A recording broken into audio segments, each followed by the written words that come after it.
This Saturday, one of my favorite cities anywhere, Montclair, is going to be filled with the sounds of rock history, and it's all for a good cause. The third annual The Band's Last Waltz fundraiser is taking place at another cool place, Montclair Art Museum, bringing together 85 musicians from all across northern New Jersey to recreate the legendary 1976 concert by the band. The event benefits Toni's Kitchen, a local nonprofit supporting families in need during the holiday season. Over the past 2 years, the tribute show, I should say, raised about 9 grand for the organization. It's become a beloved community tradition. Fun in the process of raising money for a good cause. Joining us today is Rostafa, the producer who's behind The Last Waltz. And we say good morning to you, Rostafa. Good to have you on today. Thank you, Ken. It's good to be on. Nice to finally meet you. Nice to meet you. Absolutely. I got to come and meet you in person. I used to live in North Caldwell, right next door to Montclair. And Montclair is one of my favorite places in the whole world. I love it. And that art museum, what a treasure. And not many communities have such a cool art museum. So now what was the inspiration behind the Last Waltz tribute? Talk about that. So this is a little bit of an embarrassing story, but I have friends that actually produce the same show. So this is how popular the show is, especially in the Northeast, particularly in New Jersey. So I have a good friend named Sam Tickman who's been doing it for quite a long time in New York at the bitter end, and they always do it the week of Thanksgiving. I've had friends from the Spare Tire Band. They do their own work up in Morristown, but they're actually moving it to another location this year. And then, of course, obviously, Allele Productions, they've constantly have done it in Hudson County, New Jersey. I believe this is their 10th one or going on more. Again, it's hard to keep up. But for me, I always wanted to do it and be a part of it. Nobody ever asked me.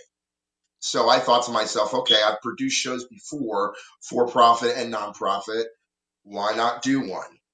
And funny story, the first time that we did it was at Porta on Bloomfield Avenue in Montclair, and we sold out, I think, 8 days prior to the actual event.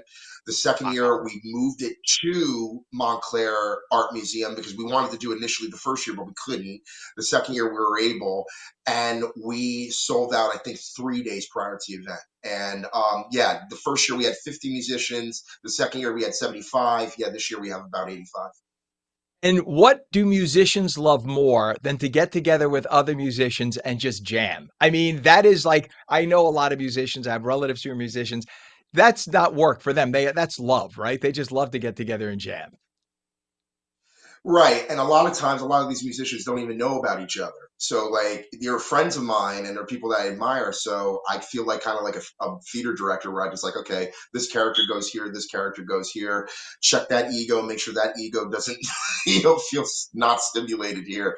So, it's a lot of work. But the funny thing is, though, they're all friends of mine and we all have a love for music. It doesn't necessarily matter the genre, it doesn't matter the band, no pun intended, but in this case scenario, it's beautiful because it produces a kind of result that the public needs, especially during a time like this where everybody's divided on one issue or the other. But when it comes to the issues of the needs of people, whether it be food, whether it be clothing, whether it be job opportunity, whether it be housing, this is what I live for. And again, I do just as much as profit as well as nonprofit work.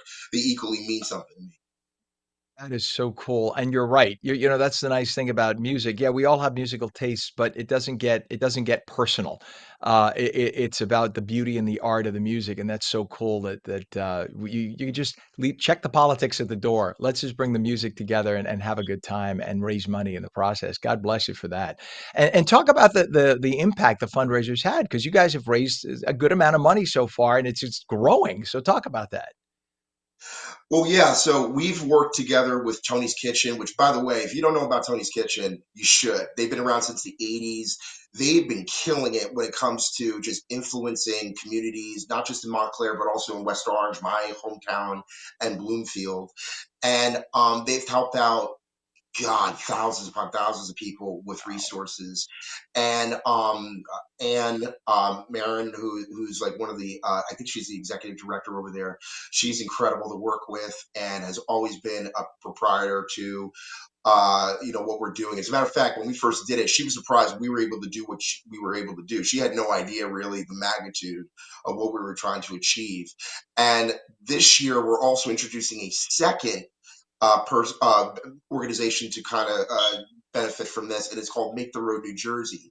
I needed an organization that represented the housing crisis that we have, particularly in the state of New Jersey, due to like whether it be gentrification, whether it be due to unfair landlords and policies and property taxes, which by the way are ridiculous and Yeah. nobody should be living under these circumstances. And you could say it's a little bit of activism, but at this point, Okay. it's more than just being, the guy on the box screaming at the high lungs like it's 12 o'clock and all's not well. It's about actually doing something about it. And I encourage people, don't just think about it, do it. Because if anybody told me a couple years ago saying, hey, you can't do this or you're not going to be able to do this, I'm the complete opposite. I take on the challenge. I'm a son of a United States Marine, so I don't have any fear in me whatsoever. Plus, I'm a man of God. I fear nobody. Amen. I'm both of those things. I'm also a son of a United States Marine and a man of God. I was a priest. You're an awesome man. That's why I adored you the second I had you on. What's a website for more information to donate or to buy tickets, Rostafa?